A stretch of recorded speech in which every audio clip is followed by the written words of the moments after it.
This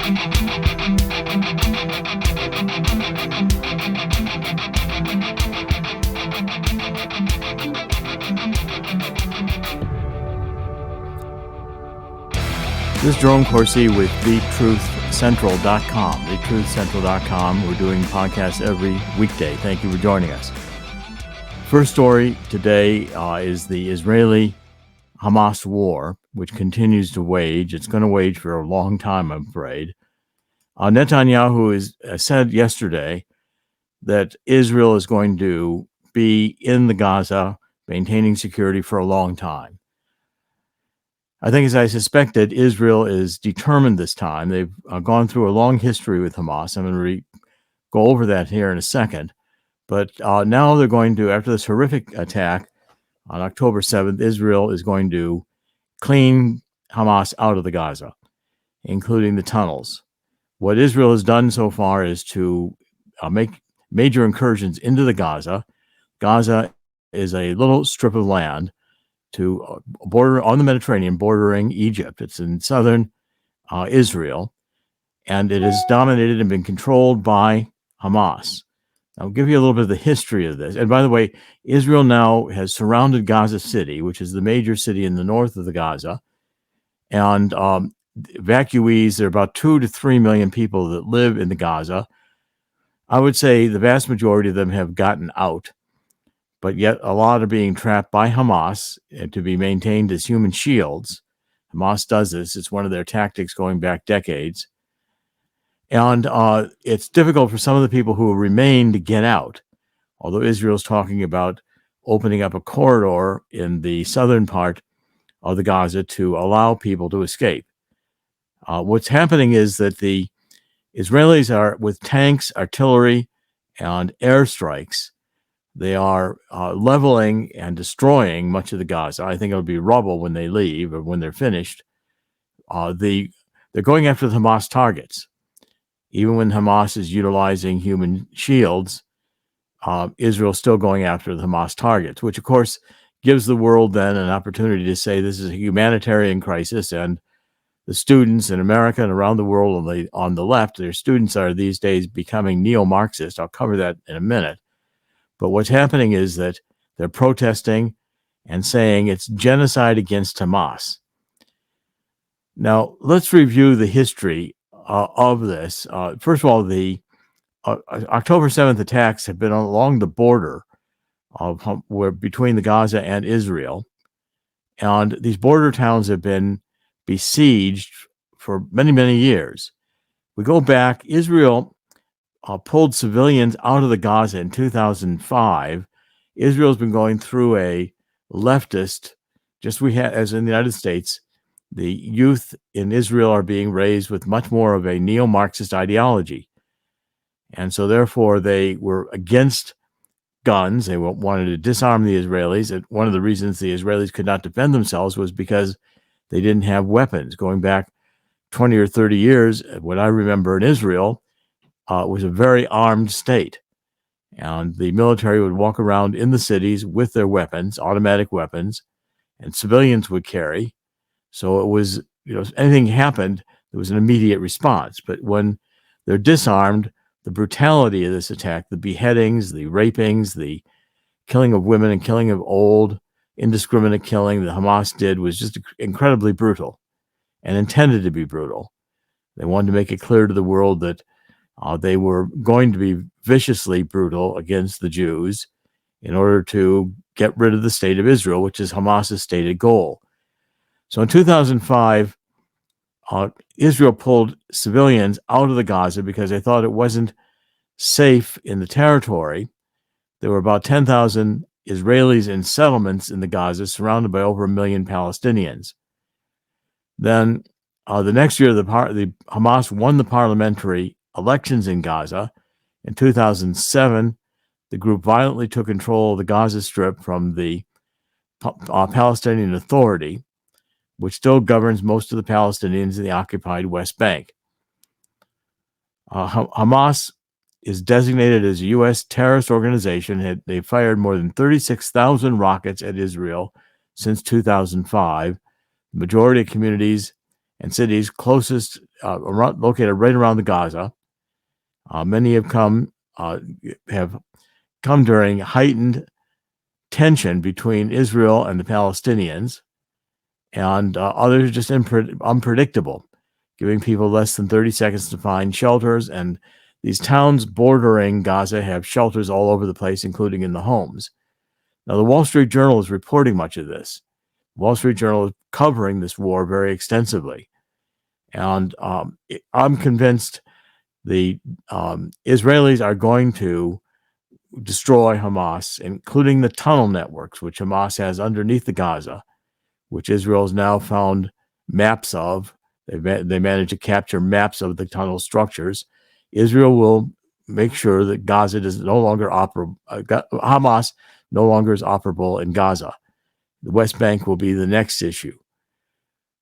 The war still has potential to expand. I'm finding that Hezbollah has been reinforced by this Wagner paramilitary group, which is now very closely aligned with the Russian army after its leader was killed in an airplane crash. Its leader dared to have an incursion of the Wagner group up towards Moscow, threatening Putin's management of the war in Ukraine. That was a bad idea. People who oppose Putin that strongly don't last very long. Now the Wagner Group is a paramilitary force that is commanded by the Russian army, and the Russians now have moved very close to Iran. Iran and Russia are aligned in this war against Israel. It's a war for the survival of Israel because the Hamas group is dedicated to the elimination of Israel, would not accept a two-state solution. Because as far as they're concerned, the Jews are occupiers of land that they believe rightfully belongs to the Palestinians. This conflict goes back thousands of years, and sorting out who is right and wrong from a biblical point of view, God gave the covenant to Abraham. This was the awarding of Israel for the homeland for the Jewish people. The Bible says when the Jews come back after the diaspora was sent around the world, the state of Israel was destroyed, going back to Roman times, the ancient Rome. Now the Bible strongly indicates that Israel will never, the Jewish state will never be destroyed. But Ezekiel 37:38 certainly sounds like the war of Gog and Magog, which sounds like Russia and Iran against Israel in a nuclear war, which the Bible says God intervenes and Israel wins. This is a biblical event that we're watching unfold. And it's certainly reminiscent of end times with the persecutions of Christians that are going on in the Muslim countries around the Middle East, with the influx of Muslims into Europe, fundamentally changing the demographic characteristics of Europe, and the Muslims are not assimilating into the European cultures. We have a world economic crisis, I think, in the brewing. We'll talk about that a little bit later in the broadcast. But the point I want to transition to immediately is that the Ukraine war is now suddenly off the headlines. You don't see much about Ukraine anymore, and Zelensky's having a hard time convincing anybody that funding this war is going to be productive. So that war is largely in a stalemate. Russia's in entrenched positions, occupying eastern Ukraine and the Donbass, occupying much of the southern Ukraine along the Black Sea. These were Russia's objectives in the war, to gain control of the part of Ukraine that is Russian-speaking and to gain control of the Mediterranean access through the Black Sea. And I don't think we're going to see a resurgence of enthusiasm for Ukraine, not with the economic problems that Europe is beginning to encounter. Chris, do you want to comment on this so far? Zelensky seemed to love the spotlight. I know he's not, I know he doesn't really want to subject his people to harm. That's what Russia was doing. But the fact is, he seemed to like the spotlight. He seemed to like the idea that the West was handing him money all over the place and giving him all sorts of support. Winds up that he may have been in over his head from the beginning on forward. That's another story for another day. But the world's turned its attention to pretty much the hotbed of where the oil is, and of course, where the real tension has been for the last, I would say 2, 3, 4 centuries. Maybe I'm exaggerating the point, but that's what's happening. Uh, um, it's almost to the point where also the West realizes what you've been saying is that this is now a stalemate. Ukraine may not have had much of a chance, and where really is this money going to go? America and the Western nations are going to be tapped out. So they have to decide if the more money is going to wind up going to Israel or more money is going to wind up going to Ukraine. We do know where the media is going. That's where the sexy story is. That's another problem for Zelensky because, again, I believe he enjoyed the spotlight. Yeah, I think the media is shifting away from Ukraine, and the media is borderline endorsing Hamas, although the Wall Street Journal seems to be doing some pretty strong supporting of Israel in their attempts to get rid of Hamas in the Gaza. Yet, the next wave of stories will be about the humanitarian problems, which are just pressures on Israel to stop. And Blinken, our Secretary of State, went over to the Middle East. I don't think he did much good. He tried to reassure the Arab states that they were going to be supported and wanted Israel to slow down or cause a ceasefire or pause. The Muslim states were meeting in Iraq. The prime minister of Iraq, the day after Blinken met with the representatives from Iran. Iran's got an increasing influence right now in the region, and I don't think that's going to be curbed in the immediate. Chris, do you want to add something? The Chinese ambassador to the UN, who was running the Security Council for the month of November, as you and most of our listeners may or may not, many of our listeners to refresh this, the Security Council, each nation takes turns to preside over the Security Council per month. China's turn is this time, so their ambassador has the spotlight, and he's demanding a ceasefire in Israel, but he's actually using the word humanitarian. I don't remember China, the Chinese Communist Party, or any member thereof calling for a humanitarian crisis or humanitarian ceasefire anywhere. They don't even care about their own humanitarian crisis within. They're perpetrating such. I don't want to hear from these guys. They're full of something else if they want a ceasefire in Israel. So I question a lot of the motives of the people who are calling for for Israel to pull back. Well, the motions for Israel to stop in all these wars is really code words or dog whistles. They like to say dog whistle. Well, that's the current term. They like to signal that they're really supporting Hamas and they're really supporting the Muslims. The Palestinians have had a great public relations campaign on in the United Nations for decades, that they're the displaced people. The reality of the Palestinians is that they are a neo-Marxist organization, Hamas, and wherever they go, they get thrown out of countries. They're thrown out of Egypt because the Palestinians begin to cause insurgency to overthrow the Egyptian government. They did the same in Jordan, got thrown out of Jordan. They got thrown out of Lebanon. Now they're in Gaza. These are a group of people who are causing trouble wherever they go. But Chris, I'm going to transition now. The next stories, we're going to cover Donald Trump and his trial, and then we're going to cover some important stories on the economy, both in the deteriorating cities and in Europe, because I think the economic crisis has begun, although you're not going to begin to hear about it on the mainstream media. The Donald Trump trial yesterday was very contentious because Donald Trump used the trial as a political showcase to say that this was a witch hunt, this was a political trial, that his companies were on trial trying to destroy his economic empire out of hatred for Donald Trump. So the judge actually was interrupting Donald Trump and saying, answer the questions. I don't want you to give speeches. And Trump and the judge in the court openly clashed. The judge's name is Engaran, and Trump frequently wrangled with him throughout his day-long testimony. Judge, I'd like to move this a little faster. And Trump was saying, I'm sure the judge will rule against me because he always rules against me. And the judge finally said, if you can't control your client, to the attorney representing Trump, this is not a political rally. He says, if you can't control your client, I will. He threatened actually to remove Trump from the courtroom. Trump said that they complained that the Democratic prosecutors and state attorneys, all Trump haters, began to come after him. He said weaponization, they call it. So it was, the judge says, I do not want to hear everything this witness has to say.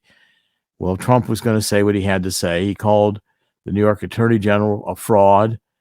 I think Trump is largely right about this. It is a political trial, and he is exposing it. And I think the more Trump is oppressed, the more the American people are going to realize that the Department of Justice and the state attorneys, U.S. attorneys and state attorney generals, have turned into a political law enforcement agency, not after crime so much as after political crime.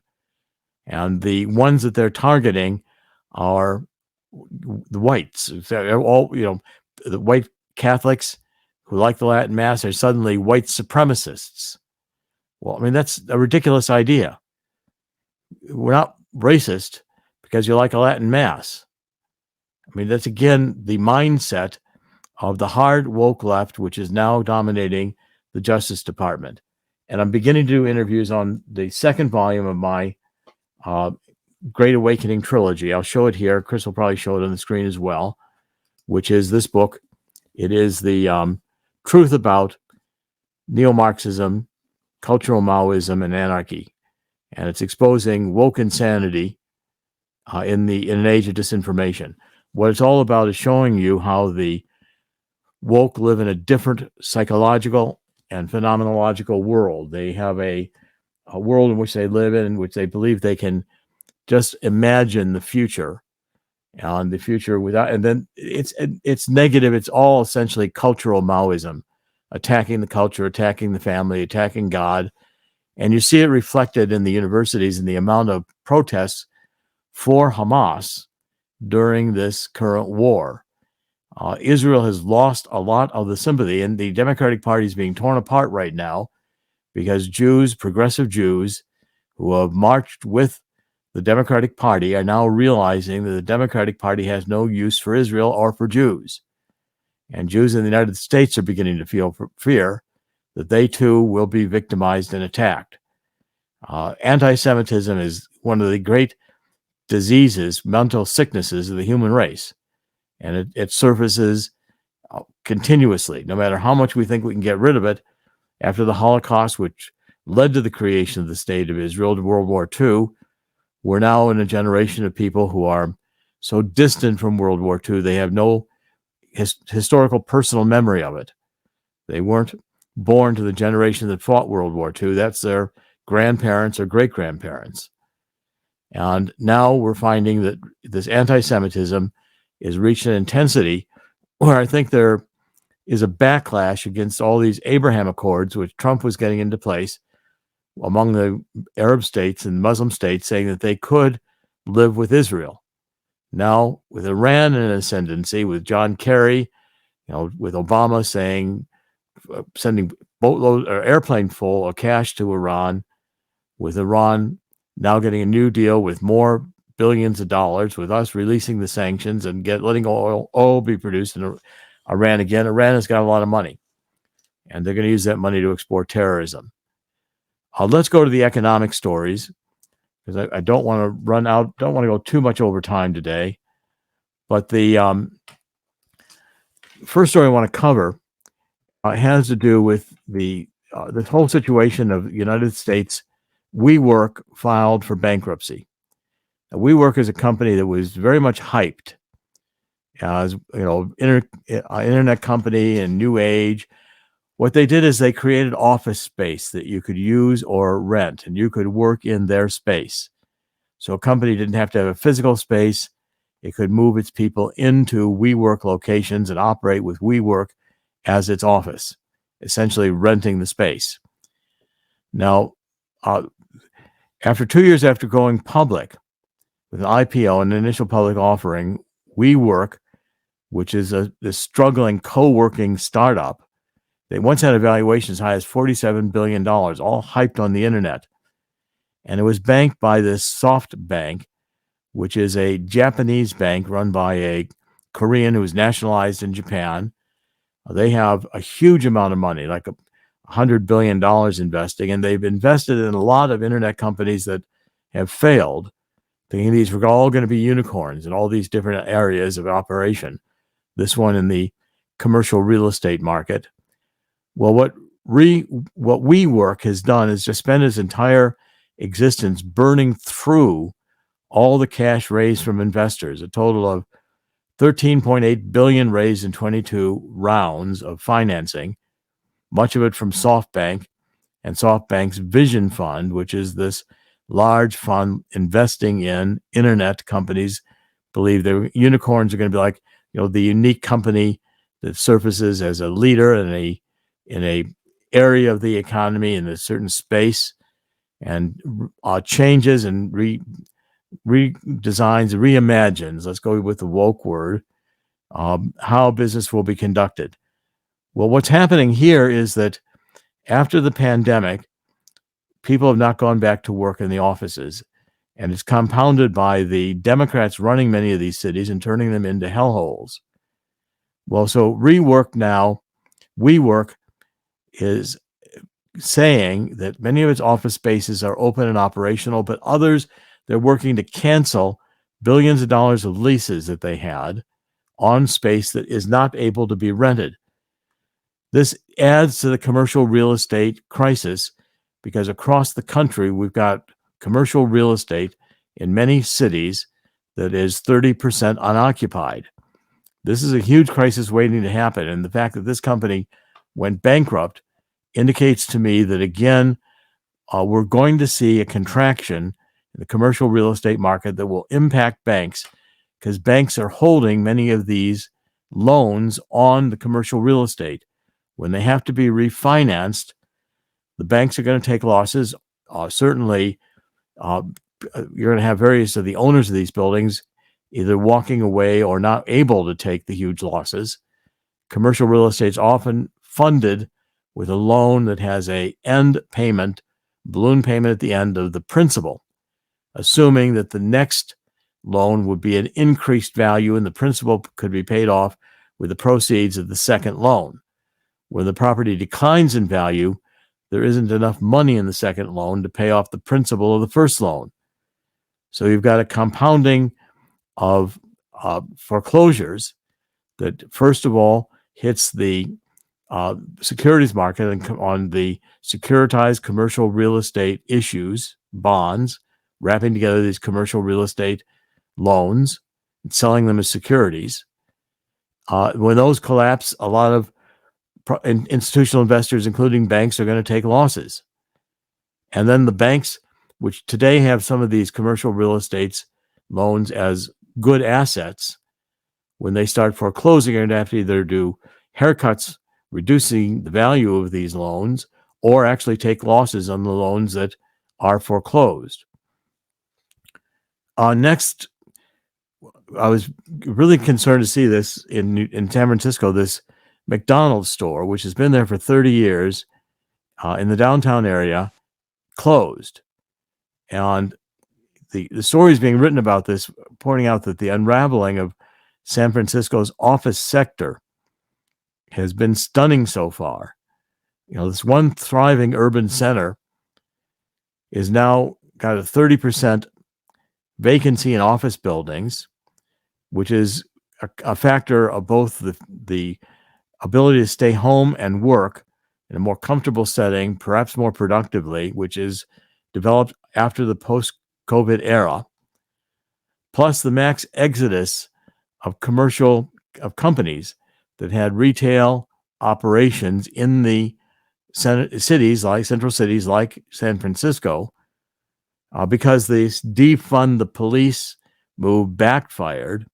You've got a soaring central city crime wave going, including massive looting. You have these cities full of homelessness, when the homeless are doing drugs openly in the streets and the police are not stopping them. There's feces all over the place. It's filthy. The homeless are robbing each other, stealing in order to get money for more drugs. It's a disaster. And cities like this are developing across the country. I think you'll find Detroit, Baltimore, many of our central cities run by Democrats.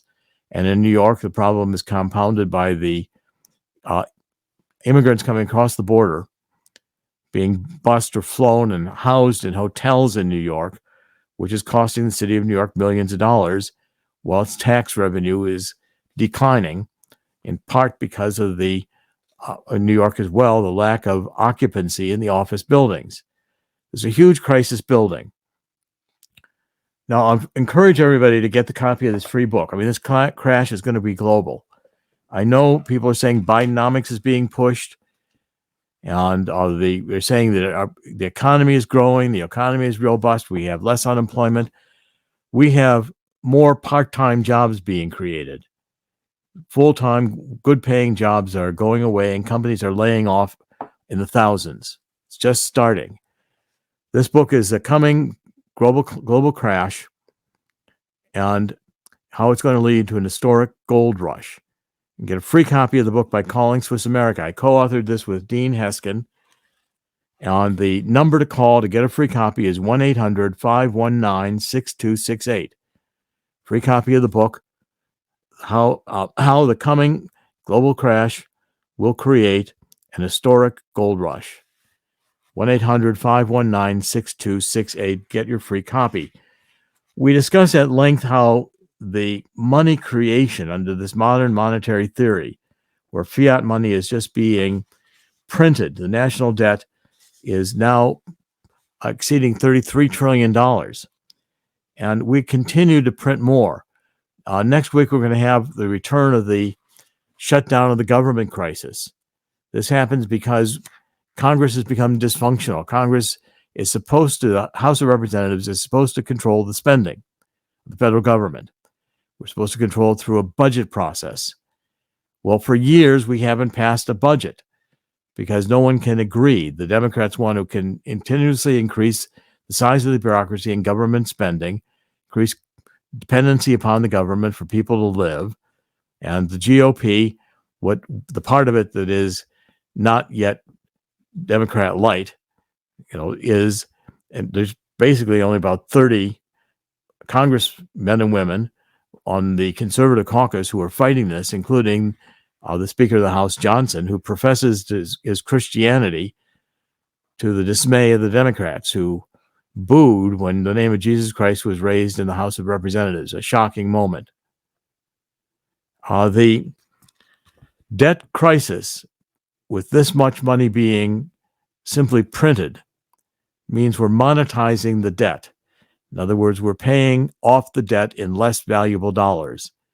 And when we have $1 trillion a year in debt payment, just the interest, we're going to print money to do that. Pretty soon, the money is not going to be worth anything. And the value of the money is dependent on what it'll purchase. So when you go to the grocery store with $100 and you get less, your money is depreciated in value. And that's going to continue with both food and energy costs going into 2024. So you can say, well, we've controlled inflation. The Federal Reserve's been successful raising rates. No, the Federal Reserve is not lowering rates. They're saying they found this new neutral where we don't get more unemployment and we don't get more inflation with interest rates at about 5%. Well, that puts the subprime market in great jeopardy. Foreclosures are occurring in automobiles already in the subprime market. Soon it will be in homes. The interest rates at 8% on the 30-year fixed mortgage means that the mortgage market is largely dead in the water. The book also points out, the cryptocurrency is under great attack, with the Sam Brinkman-Fried being found guilty of all charges in the massive FTX fraud. That again is a collapse in a major sector of the cryptocurrency market. Bitcoin is doing well, coming back, but I'm saying again, don't go in the crypto market unless you have money you can afford to lose. It's like going to the casino. The next story shows that this is a crisis that's also developing in Europe. There's articles out today about how Europe is in a recession. which we've known now for a few months, and Europe is in stagflation, admittedly in stagflation, because what's happening is, again, the Eurozone has the same problems we have here. We have the Eurozone printing money, and the European Central Bank is increasing its share. It's up to, its balance sheet is now more than 50% of the GDP of the euro area. Federal Reserve is already up to 30%. These are alarming figures. It means the money printing is going into overdrive. That will accelerate the rate at which the national debt accumulates. We'll hit $34 trillion in national debt very fast. Secondly, Europe is a planned economy. Central planning doesn't work.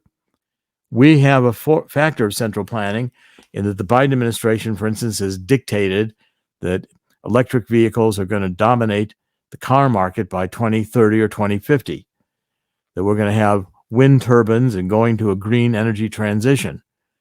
Well, as we were pointed out repeatedly, this is a formula to go broke.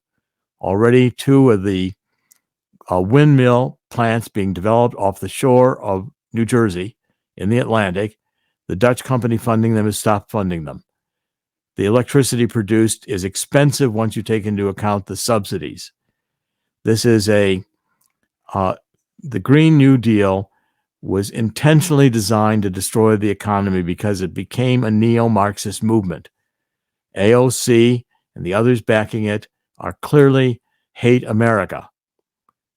And you combine that with the Muslim representatives we have in the House of Representatives, in the squad, who embrace Hamas and hate America. Why do college students embrace Hamas? They've been taught to hate America. That we're a racist country. This whole ideology, it is a confusing and difficult time right now. We're seeing wars. We're still working our way out of the pandemic. There's new booster shots being introduced right as we speak, and flu shots. There's increasing concern about the safety of these shots. There's beginning to be lawsuits against the companies that produced the COVID vaccines. And I think we are in an end time scenario. I think I'm going to conclude this in a minute. I'll let Chris have a comment here. I asked Chris to make a comment. But the point is, in the end, God always wins. God will win here inevitably because God created this place. God can pull the plug on it anytime God decides to do so. This is God. God rules here, not Satan, not Karl Marx, not the World Health Organization, not the European Central Bank or the Federal Reserve. God rules. And the transhumanism that we're in the wings, thinking we could have a small group of perfected human beings combined with their machines, even integrated mentally with chips in their machines, calculating for them. This super race, like a Nietzsche Ubermensch, is a bad idea, and it leads to totalitarianism. The left is completely totalitarian right now, doesn't want free speech, censors free speech, just like they're going after Donald Trump. We are in the middle, I believe, of getting God's judgment, and it will be severe. Chris, do you want to comment? Yeah, maybe that's the thing with all the weather and the hurricanes and everything else. Maybe God is just really mad and making us have to deal with all of that. The fact is, I believe the only Marx that should be listened to and heeded, well, the only Marxes who should be listened to and heeded are named Groucho, Chico, Harpo, Zeppo, and Gummo, because they're rather entertaining, and of course, they're usually right. But again, that's on screen. The other Marx, well, forget that. Well, I mean, this is a age of disinformation. The media lies to you. We get constantly stories that can't be believed. The truth is not being reported. And censorship is never, we're finding the CIA involved and the intelligence agencies in censoring the internet. There's new stories today about the censorship of conservatives that went on at then Twitter and other websites during the 2020 election. Oh, not only that, they a lot of businesses were hiring bots to slam anybody who criticizes such businesses. Or, well, I wouldn't say bots, but I mean hiring people to slam anybody who criticizes their businesses. They also, as you know, through the Twitter files, had people hired to uh, to push back conservative thought. You had guys like, but then you had legitimate, or I'll say, people who masked as legitimate media guys like Oliver Darcy, who spent an entire day being paid by CNN to report people who had a conservative point of view or criticize CNN or anything else like that. That's the kind of thing we were up against when it came to Twitter. It got exposed and everybody went in a tizzy. So when you see somebody like Elon Musk who torques off the right people, you have to pat him on the back. Yeah, and the Department of Justice does nothing about the Biden corruption. The corruption is rampant in Washington. With this money being printed and sent over to Ukraine, as we reported yesterday, the thieves in Ukraine, the oligarchs, are having a field day stealing billions. Also, a story is out. We're paying something like millions of dollars a month to Afghanistan in aid after we left all that equipment there. Maybe they need to pay for the maintenance of all that equipment we left behind. We've been sending money to Iran. We're funding this war against Israel, and it's disgraceful. The money is being stolen. Congress, I think a large part of Congress is bought and paid for. I wrote a book in 2011 called America for Sale, and certainly the Bidens must have read that book. But yet the Department of Justice is going to do nothing to stop the Bidens or to. So far, the Department of Justice is more interested in going after Donald Trump for, his 152nd indictment because he was president and they don't like him. This is not the Department of Justice. This is the Department of Political Justice, which is not the function of a true justice system. It's a corruption of politics. And, you can't even talk about whether there was an election fraud. We've got judges now declaring there was election fraud and reversing elections. The mail-in ballots are inherently designed to be non-trackable. And the people who designed those, going back to the operatives in the Democratic Party who were Marxists 30 years ago, had figured out these ways to undermine legitimate elections. And we have not yet got a Supreme Court that will stand up and say the Constitution demands that only the state legislatures can make the rules for presidential elections. They let state boards of election, they let governors, they let just about anybody make the rules. And it was unconstitutional. The Supreme Court did nothing, would not take the case. It's disgraceful. So let's wrap it up. Get your copy of this free book. Go to the website and, the free book again. Please do it because the crash is coming. Get your money out of the stock market and put it, especially your retirement money. Get some of it in gold and silver. The number to get the free book, call and talk to Swiss America. Talk to them about getting some gold and silver. You don't have to have huge amounts of money to invest, but if you've got your retirement savings, IRAs, 401ks in the stock market, you need professional advice. 1-800-519-6268. 1-800-519-6268. Check out our other sponsors. We have sponsors here for My Vital C. People are saying, my hair looks better, I look better. I'm 77 years old. We've taken this My Vital C for 4 years, and my testimony is it works. It is a miracle molecule, and it does have antioxidant characteristics. I think the studies have shown, again, there's no FDA approval. It's all testimonial. It's a supplement. But I believe it aids longevity, vitality, and I think you're going to enjoy it. Also available for pets, cats, and dogs. They like it as well. All right, this is, in the end, God will win here. I think we're going to get the judgment of God. The solution God gives us in the Bible is 2 Chronicles 7:14, where God implores us to get on our knees and to ask for forgiveness for letting it get to this point. We should never have had God taken out of the schools, out of our hearts, out of our families, out of our lives. We've got a secular people here. And in a sense, I think the Hispanic, I wish the immigration were all legal, but the Hispanic population still believes in God. They may be the revival of America. They believe in families. A large number of women in decades-old marriages are deciding that they want divorces. The children are gone. They're going to take care of themselves. They become basically self-enamored. It's amazing how marriage is just considered today to be if you like it, you keep it. If you don't, you don't. Working at it, looking at marriage as a sacrament or looking at marriage as a commitment for a lifetime, that again passes when people no longer believe in God. And the secular rise in this country, even the churches have gone into liberation theology.